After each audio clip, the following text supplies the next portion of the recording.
cheers for turning up on this lovely day. This has all got a little bit more formal than I was anticipating, so just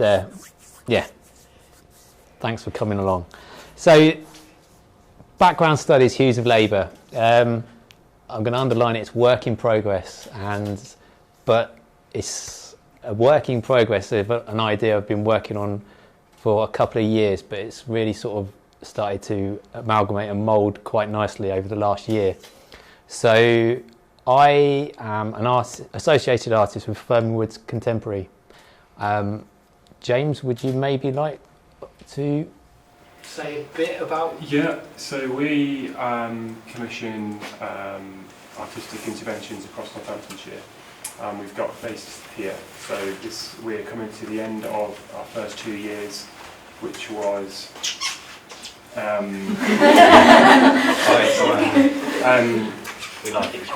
4 artists in residence, exploring the wood, researching the woods, and then making some work about the wood, which we've been exhibiting in here. Alongside that, we've got a series of 4 artists in residence, and associate artists. James is one of them.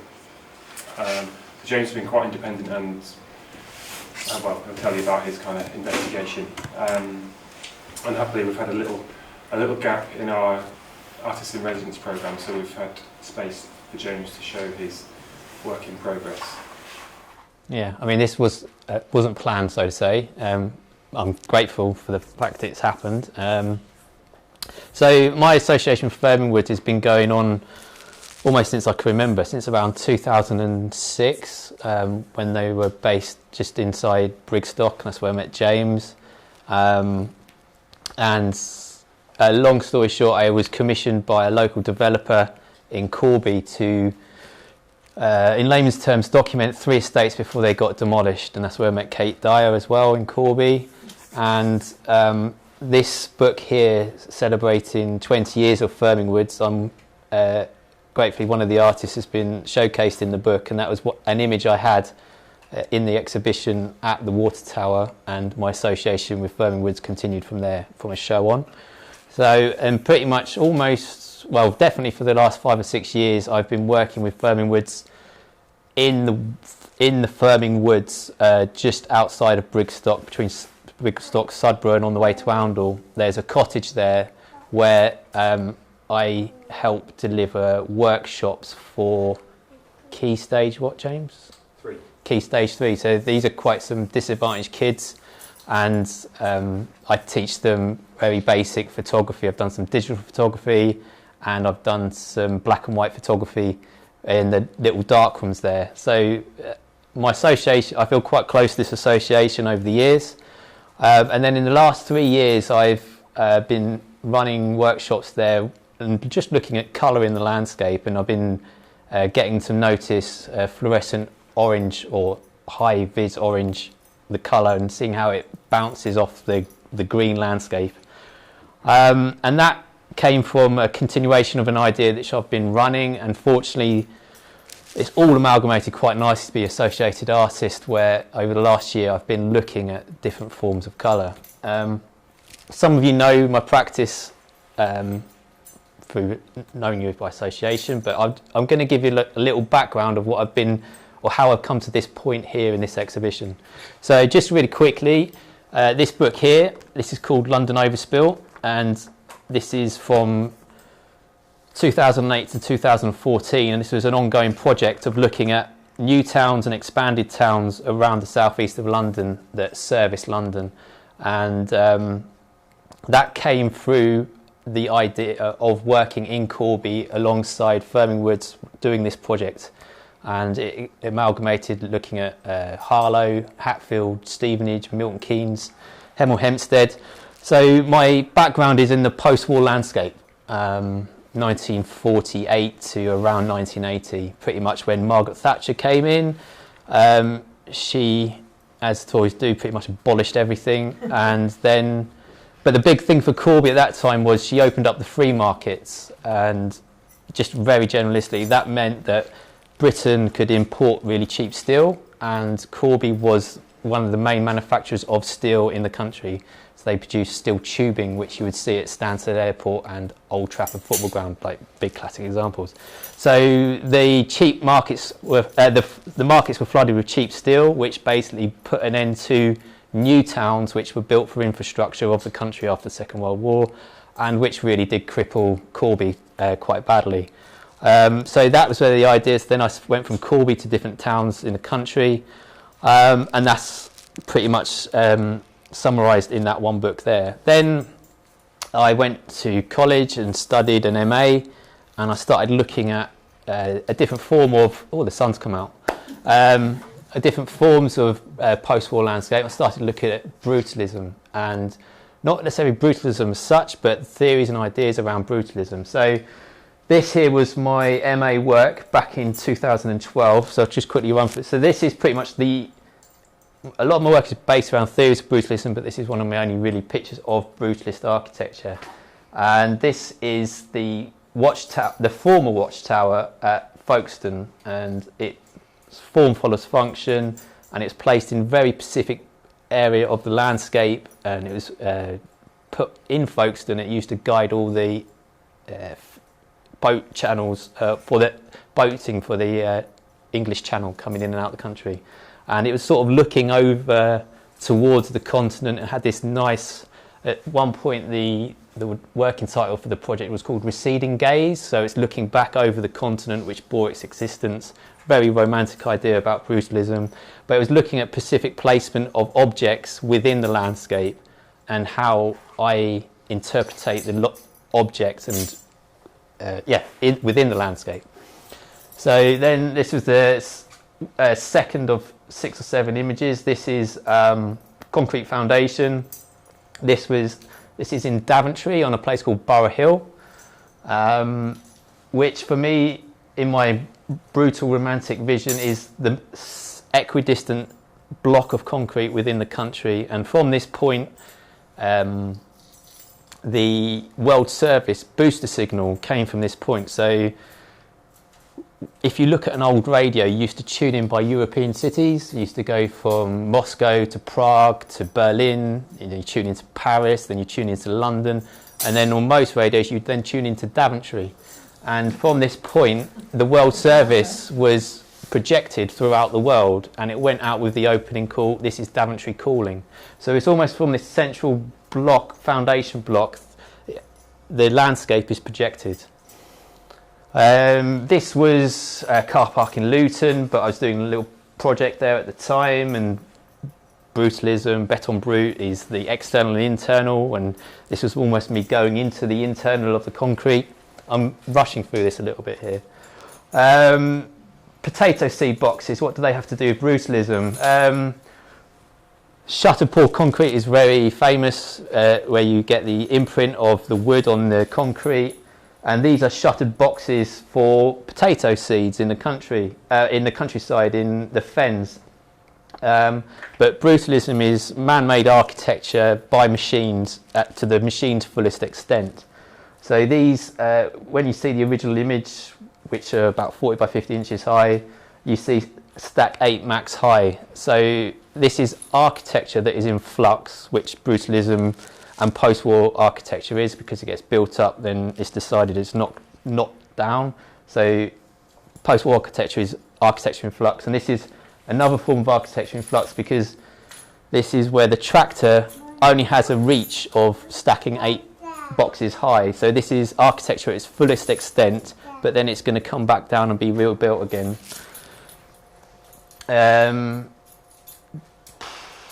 Gone off this image a little bit over time, but this is where a piece of architecture has had its actual form accentuated to a very base level. I'll just move on.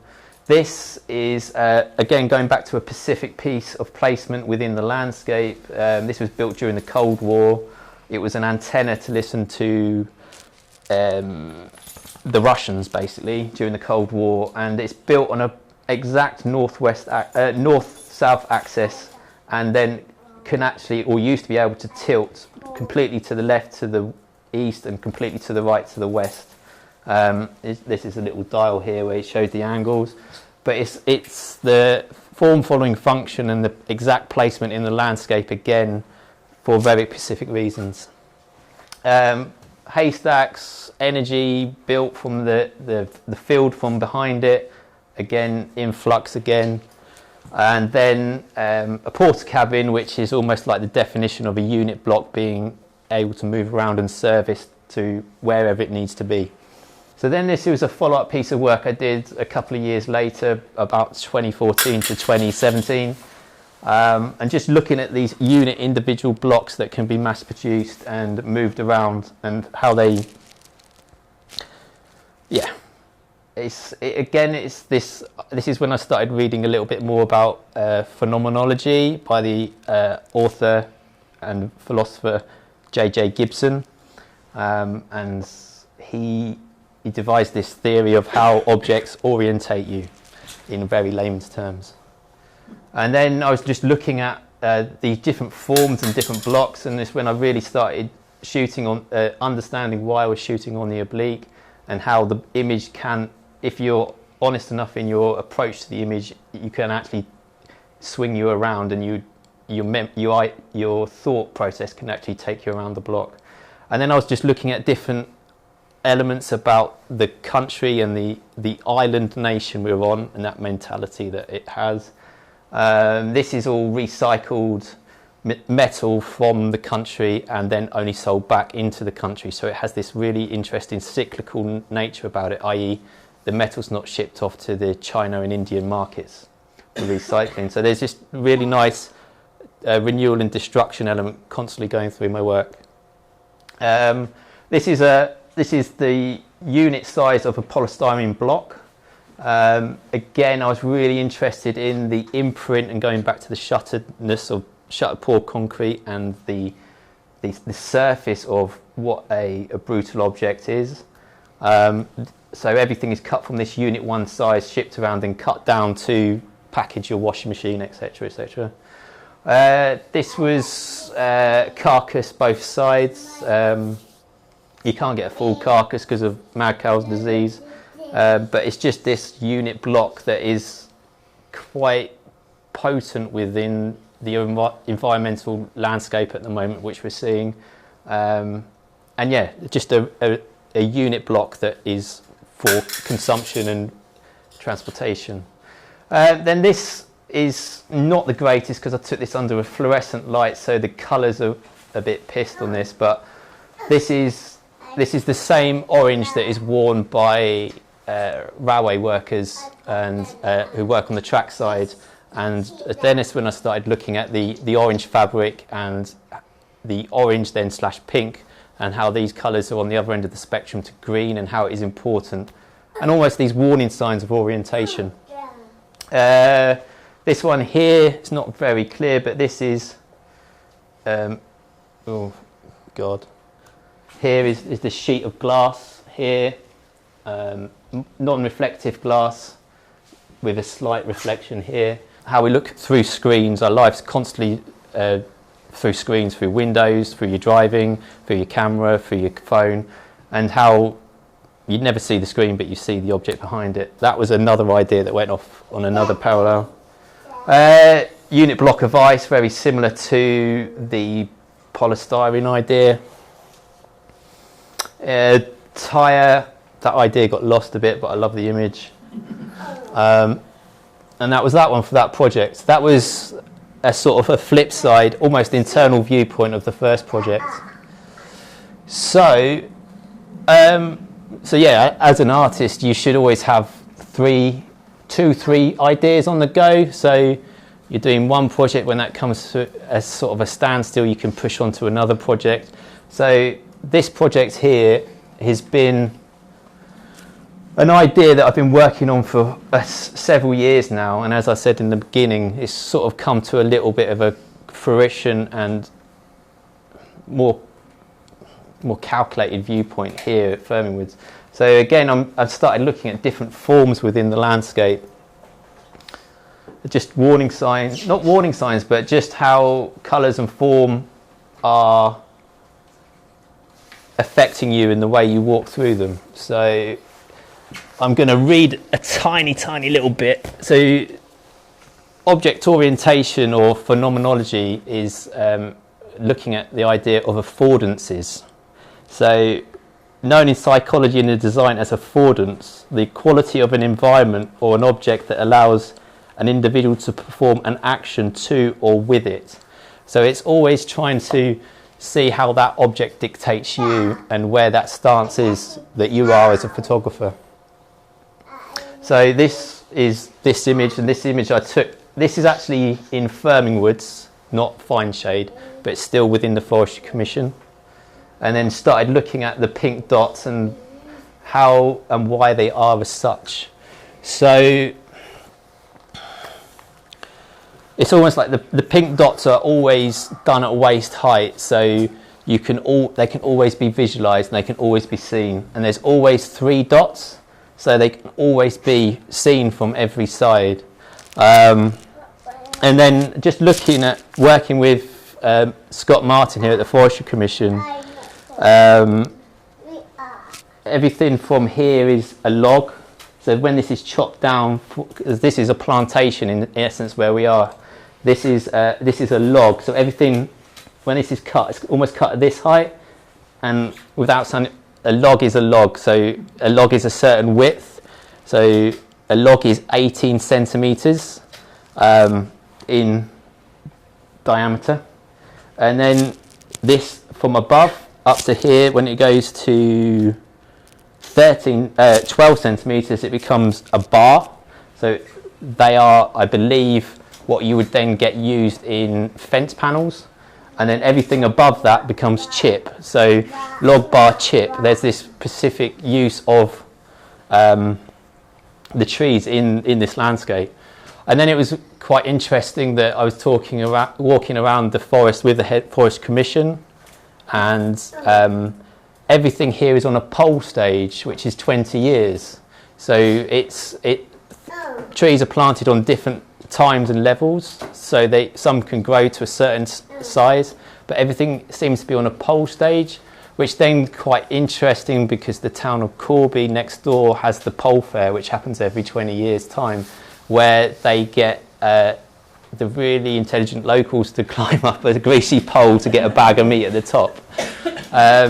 So there's just these really nice parallels going on in this area. Again, it's just looking at it's very simple and basic, but it's just looking at the form of things and how this netting accentuates the form. That's poo, basically, being chalk. I've dropped that one, but more poo.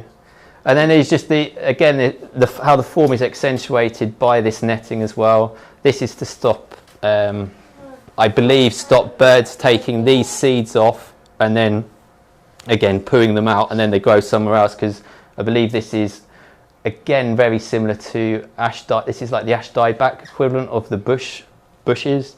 So yeah, this is just to stop the containment of spreading of the berries. Very simply looking at the form again. Missed that one. Flags, important. Red flag, military. Again, then this was my first orange image. The colour's not great on here, but it's again how that fluorescent colour is really pertinent within the landscape. And yeah, smoke. Orange up there, which apparently stops certain type of geese flying over because of the colour of it. Black barn, the black is very pertinent because then it warms up in the summer, which then has a really good effect on the hay it's storing for the nutrition value. Another marker sign, therefore actual Ethernet tunnels, cables, sorry. A triggle is the plural noun apparently for a set of trig points. Yeah, the trig points are also really important in my understanding of how the landscape works, They were a set of systems designed in a triangular formation, go over the country on the highest points. And again, it's another form of orientation within the country. And then this picture here, this actually was one of the first I took of this series, and this is in Laxton, literally just over the road. And this is approximately 54 kites, but again, it's the form, and this form is called a wake. So when you see and it's almost like a tornado where they're actually coming down and swooping down. But a wake is a plural noun for buzzards, but it also goes over to red kites, which is the national, the British bird of prey. This project again is all work in progress, and the ideas are slipping and sliding on this set of works. But here is a cricket pitch, 22 yards, set within idyllic English landscape. But it's interesting, and this idea hasn't gone anywhere, but the whole of the United States was built on a cricket pitch dimensions, which is 22 yards. So the British went out there, colonised America in very generalistic terms, but every field was done on the length of a cricket pitch on 22 yards and walked out. So it goes beyond the sport, it goes beyond just the measurement and the marking systems of that tiny little patch down there. Another one on that, another crap. And that's the bavin. So again, I showed you an image of smoke, so that earlier on, these bavins are created again just to the extent of the tractor that builds them, and they're created through hedgerows being pulled up just before spring to clear the channels for the field systems. But when you see one, you start seeing several of them. Again, I have that very systematic style, but I tend not to repeat an image as much as, say, a Bescher type of thing. But I could do a collection of 20 of those. I think they're beautiful things. Here's 3. And yeah, so that's that. That's how I got here. So again, I see all of these here as affordances, but I'm still trying to work out, do I see them, I also see them as tactics. So I am looking and reading about seeing the landscape as a strategy. It's very simple, but and these are the individual tactics of the strategy and how you manoeuvre and are manoeuvred around the landscape. So from the very back here, it's purpose. There's the image at the end with the pink hoop. So it's almost, you can see this pink all the way through, and it is, I mean, it was done on a limit, this here. So it was kind of interesting. These boards were here. The boards are actually from the Forestry Commission, which these plantations are for. And then how the fluorescent can be seen all the way through, and how it orientates people to what you are seeing. The green one just here, the green symbolises a native or of special interest. To be native, for a tree to be native, it has to be within the landscape for 400 years. So there's this grey area of what is or what isn't native. The tree at the back with the pink is means for felling, and that's because of ash dieback disease. So all the ash trees are being cut down here. So yeah, we're going to go on a walk, but most of the trees have actually been cut down. So it's a slight problem, but it's yeah. And then the pink dots are the ones for the plantation trees. But pink obviously has this real counterbalance to the green where it is in the landscape. It's a very simple idea, but it's how I'm looking at how these colours represent intended forms of labour and how they are tactics to the bigger strategy. Yeah, and obviously the golden block is local to this area here, because that is the colour of literally the earth and the stone below us. The white flag is obviously has many connotations. Boris would call it a surrender flag, I suppose. And just simple things like the yellow markings on the these are very, very discrete markings, but very pertinent markings. And yeah, that's where I am at the moment, really.